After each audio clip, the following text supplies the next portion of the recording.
Bosengo na bango basili kobiangama na elambo na libala na pate.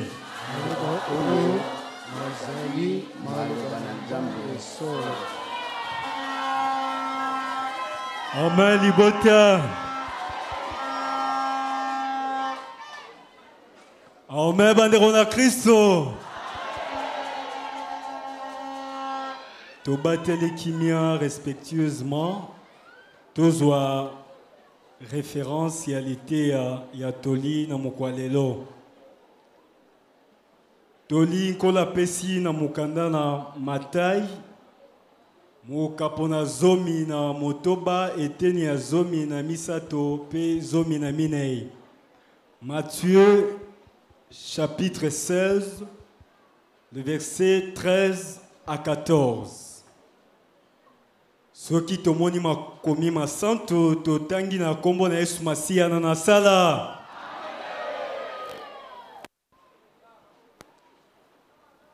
Ekendaki Yesu na mokili na Kaisalia na Filipo atuni bayekoli na ye ete bato bajali koloba ete mwana na moto ajali nani?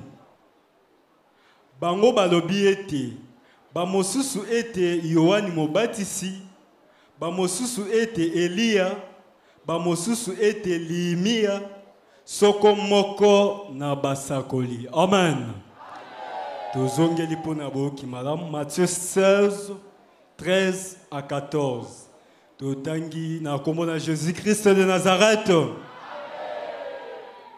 Ekendaki Yesu na mokili na Kaisalia na Filipo atuni bayekoli na ye ete bato bajali koloba ete mwana na moto ajali nani?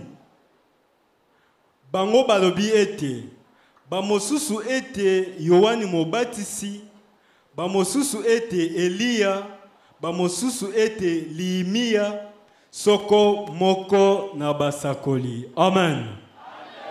En français. Amen, peuple de Dieu. Amen, famille de Christ. Amen. La prière ce dimanche 14 juillet 2024 est tirée au 5e sou, soit dans l'évangile de Jésus-Christ de Nazareth, selon Matthieu au chapitre 16, le verset 13 à 14. Nous lisons au nom de Jésus-Christ de Nazareth. Amen. Jésus étant arrivé dans les territoires de Nazareth, de Philippe, demandant à ses disciples, « Qui dit-on que je suis, moi le Fils de l'homme ?» Ils répondirent, « Les uns disent que tu es Jean-Baptiste, les autres Élie, les autres Jérémie ou l'un des prophètes. » Nous réalisons Matthieu chapitre 16, le verset 13 à 14.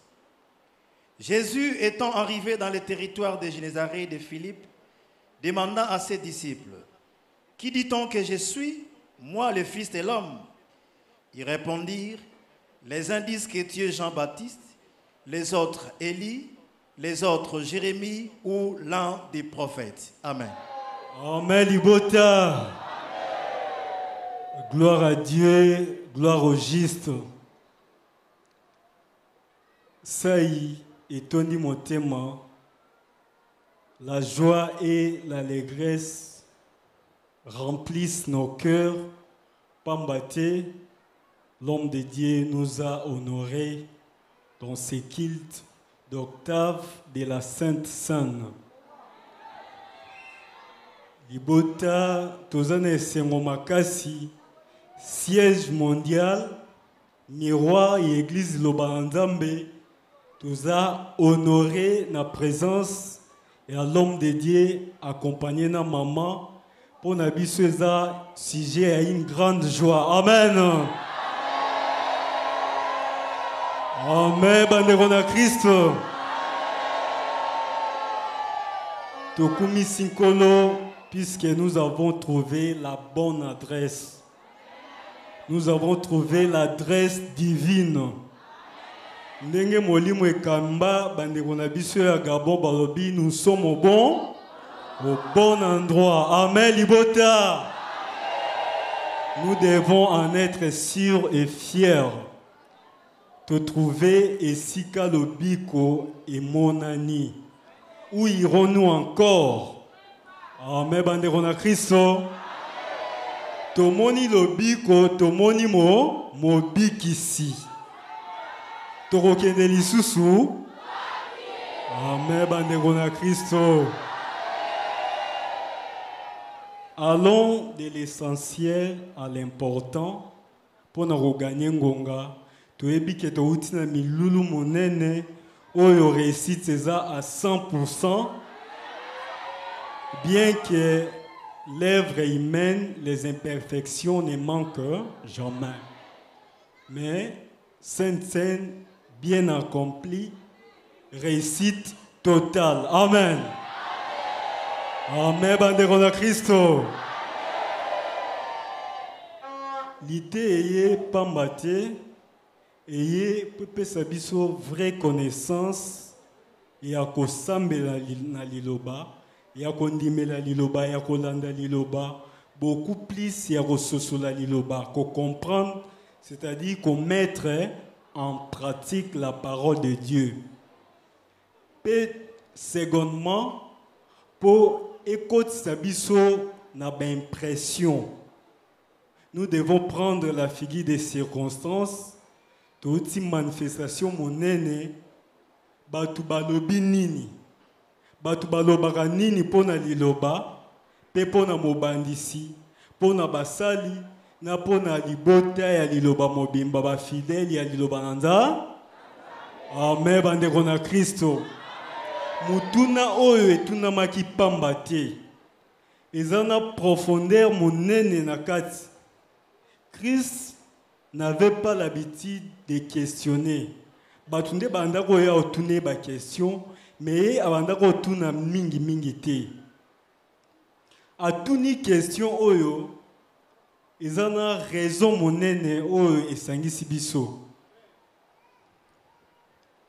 Ake na ba apôtre na Césarée na Philippe, il leur demanda, il leur questionna en disant, qui dit-on que je suis, moi, le fils de l'homme? Ne moko ba apôtre Pierre à répondre, les autres disent, tu es Jean-Baptiste, les autres Élie, les autres Jérémie, les autres l'un des prophètes. Amen. Ayoki réponse wana, qui réponse c'est que le monde disent de lui. Mais alinga ki pa yeba soki ba oyo baza esika ye moko avandi. Soki bango pe ba sosoli, soki bango pe ba comprendre. Pour mettre en pratique et bongi au comprendre. Celui qui a bien compris a la facilité de pratiquer, n'est-ce pas? Amen, bandeko na Kristo. Yango azaki na souci majeur ya kolukoye ba est-ce que je suis compris par les siens et au monde? Yango patunaki ba oyaye ba mokili balobi bongo e bongo pona bino bozana kati. Bino bobolanda nga depuis. Bino bolobi naza nani. De Pierre toujours à répondre molimo ekambi, tu es le Christ, le Fils du Dieu vivant. Kola lobakini, ce n'est pas l'eau et le sang, mais l'esprit de mon Père qui est dans les cieux. De Pesio répond soana. Amen, bandeko na Kristo. C'est l'opinion divine, l'opinion de Dieu. Christ est amoni azui réponse wana ami bombi lisusu. Alobi bolo bate ke naza Christ. Souvent il s'est caché. Makambo wana nyonso ezokokisa matozomona ngo lelo. Amen libota. Liloba na Nzambe o Nzamba pesi biso ezana ba mission. La mission divine. Et bon comprendre yango. Yango depuis lilobe banda ti le loboé l'homme de Dieu tuna biso question moko en répétition. Est-ce que bozo comprendre. Po mukolo libote ko sosola nde mukolo tokoloba. Et bongito sosola to comprendre liloba. Pour te mettre bien en pratique. Et bombi makambo ebele pourquoi? Pour kokota question mukie na libota. Qu'a perdu l'homme? Muto abungisa nini? So ito koyeba. Nini o muto abungisaki? Dès le commencement, l'homme a perdu la gloire divine. L'homme a perdu la vie éternelle. Pour Moutou a retrouvé gloire divine, a joie, a retrouvé la vie éternelle, et Bongaki, Moutou a comprendre ni les botola qui est et un péché qui est la gloire divine, comment il avait perdu la vie éternelle. Sauf aux yeux connaissance, et à comment nous avons perdu, nous avons connaissance. Il y a comment récupérer. Amen, Libota. Balobi, mutabungisaki, bon moibwaseko, comment? Moinyayaki koko sanga, pena bungisaki, bon moibwaseko. Konzambazaki na souci, mutebonga retrouver la vie éternelle. Yangwa tindaki envoyé pour Aïa, azongi sabiso, dans la vie, dans la gloire divine. Cette parole est venue pour soutenir ceux qui étaient fatigués. Cette parole est venue pour bander les plaies de ceux qui étaient blessés. Cette parole est venue non pour accueillir les biens matériels, mais les salis de la vie éternelle. Cette parole que nous avons reçue, ce n'est pas pour accueillir les biens matériels, mais les salis de la vie éternelle. Amen, Libota. Amen, banderona Christo. Et en gros, pour nous retrouver la vie éternelle, Christ a fait cette définition. Tu perdras qui la vie éternelle en péchant. Elle m'a péché, n'est à louer na gloire. Peut à faire pécher toutes les créatures, tous les êtres. Et en gros, par un seul homme, le péché est entré dans le monde. Pour pécher, ils ont la hauteur. Le premier Adam, par lui, le péché est entré. Et bon, qui second Adam, Aya, alors la biso n'a péché. Tous ont connaissance, il y a péché. Tous l'ungwanango, tous retrouver la gloire. Amen. Amen, banderona Christo. Raison pour laquelle Christ a enseigné la vie éternelle. Après cette définition, alors, la prière sacerdotale, après avoir tout accompli, aye na mukili, a monisi ba aveugle, a lobisi ba baba, a tambolisi a redresser ce qui était courbé, a annoncé la délivrance na ba captif, a kangoli ba kangami, a lobi Père, glorifie ton fils en fait que ton fils te glorifie. Selon que tu lui as donné le pouvoir sur toute chair, afin qu'il apporte la vie éternelle à tout ce que tu lui as donné. Or, la vie éternelle, c'est quoi? La vie éternelle consiste à connaître toi, le seul vrai Dieu, et celui que tu as envoyé. Amen, Anderona Christo. Amen, Libota. Vie éternelle, pose wango, et bongoko omona. Oyeba, Nzambe o akela likona, c'est le vrai Dieu, créateur des cieux et de la terre, et celui qu'il a envoyé. Dieu nous a envoyé son Christ Jésus. Christ a enseigné clé où est kangaki moki le péché na parabole. Ponkolo Nzambe a promis que j'ouvrirai ma bouche en parabole, à sentence je publierai les choses cachées. Christ accueilli à l'obéi, il vous est avantagé que je m'en aille, car si je ne m'en vais pas, le consolateur ne viendra pas vers vous. Mais si je m'en vais, je vous l'enverrai. Et quand il sera venu, il convaincra le monde à ce qui concerne le péché.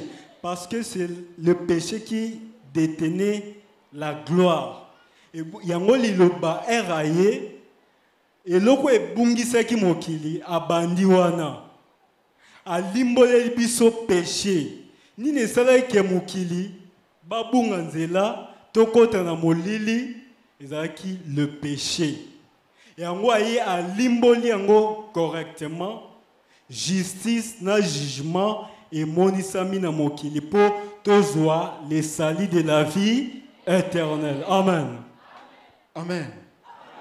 Totanga maemolimo mosanto ekambi mutei na mukanda ya Yohane mokapo na zomi na motoba molongo ya kotanga ya mibale kino ya mine. Totangi na kombo na Yesu Masiana na sala. Pela moko esili yo kopesa ye bokonzi likolo na bato nyonso ete apesa bomoi na seko epai na bango nyonso osili kopesa ye. Oyo ejali bomoi na seko ete baye bayo nzambe moko na solo pe motindami na yo Yesu Kristo. Amen. Tozongeli. Pela moko esili ye kopesa jusqu'à 4. Pela moko esili ye kopesa bokonzi likolo na bato nyonso ete apesa bomoi na seko epai na bango nyonso osili kopesa ye. Oyo ezali bomoi na seko ete baye bayo nzambe moko na solo pe motindami na yo Yesu Kristo ngai nasili kokumisa yo na mokili nasili si mosala mopesi yo ngai ete nasala yango. Amen. Amen. Paix de Dieu. Dans la version française, le livre de Jean, au chapitre 17, le verset 2 au 4e verset. Nous lisons au nom de Jésus-Christ de Nazareth. Selon que tu lui as donné le pouvoir sur toute chair, afin qu'il accorde la vie éternelle à tout ce que tu lui as donné. Or, la vie éternelle, c'est qu'il te connaisse, toi, le seul vrai Dieu, et c'est lui que tu as envoyé, Jésus-Christ. Je t'ai glorifié sur la terre, j'ai achevé l'œuvre que tu m'as donné à faire. Amen. Amen, libota. Yango era koti na temple a fongoli livre, l'esprit de l'Éternel est sur moi. Il m'a oué pour annoncer la bonne nouvelle, pour proclamer la délivrance aux captifs, pour libérer son peuple. Alors, cette parole de l'Écriture s'est accomplie aujourd'hui. J'ai achevé l'œuvre que tu m'as donné à faire. Et l'homme de Dieu a tout dit. À convaincre mon qu'il y a ce qui concerne le péché, la justice et le jugement. Amen. Bandera Christo. Et en bato libanda l'église nous so batu na rabiso. Oh. Ndenge nini bolingo lo ba ke bino kakande lo sambo ya solo. Tozanga rabargimate ponkolo apesi biso molimo complet. Amen libota. Po nzamba lobaki, il ne viendra pas de manière à frapper les regards. Christ avait promis à Rozonga te batbaye bake yewana zongi.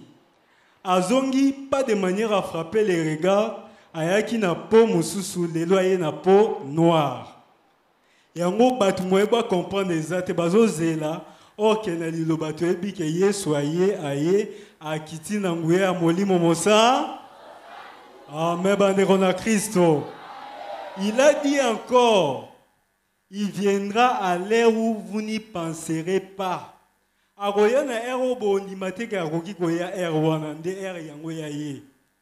Donc la péché ne kangaki mokili la patience ya Nzambe. Atiki makambo esalamaki na jardin d'Éden. Et l'équipe a millénaire jusqu'à ce que Moïse aya kokoma yango. Un temps assez long et passaki. Si Moïse aya kokoma Nzambe aya ko révéler. De Moïse à Jésus-Christ, il s'est passé des millénaires. Jésus-Christ a tei et bongo des millénaires pamba na patience en Nzambe. Dieu a sa façon de faire les choses, c'est lentement et sûrement. Amen. Libota. Et en gros, et bongaki mutu Nzambe a tindi a envoyé. Yende, il a la clé de la vie éternelle. Et en gros, Christ a hésité à quitter Koloba. Tous ceux qui sont venus avant moi sont les voleurs et les brigands. Pour bakota qui n'a fenêtre. Vrai message yango péché o ekangaki et bonga kokota na porte bateya ki ba flolé baleki na porte baleki na ba fenêtre. Or les bons bergers entrent dans la bergerie par la porte. Et bonga ki aya afongola, c'est lui qui a la clé de la vie éternelle. Et l'homme de Dieu a enseigné nyonso na baloyembo. Alakisi biso nyonso na baloyembo. Alobi bososo liebimi na mboka kasi moko akososola te ndelobi kwesili komonana mokili emoni yango te. Amen. Libota. Me oza mutu esengo po moni lobi kwango. Lobiko ya milimo na bato esili komonana. Amen. Libota. Yango ayembisi biso. Nayebi solo na yo namoni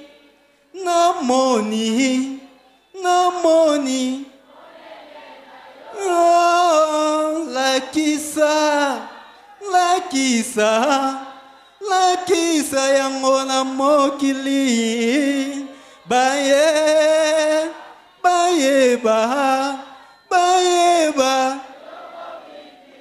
Amen. Bandeko na Christo. La vie éternelle consiste à connaître toi, le seul vrai Dieu, créateur des cieux et de la terre, et celui que tu as envoyé. Et en haut, Pierre a répondu bongo, Kolaobi, Albi, tu es le Messie, le Christ de Dieu. Messie, le libérateur de l'unité, le libérateur de l'humanité tout entière. Yangoye akangoli bakangami na ye, apesi biso accès ya la vie. Tomoni mobiki cité la 7e trompette. Maintenant, nous allons chanter la 7e trompette.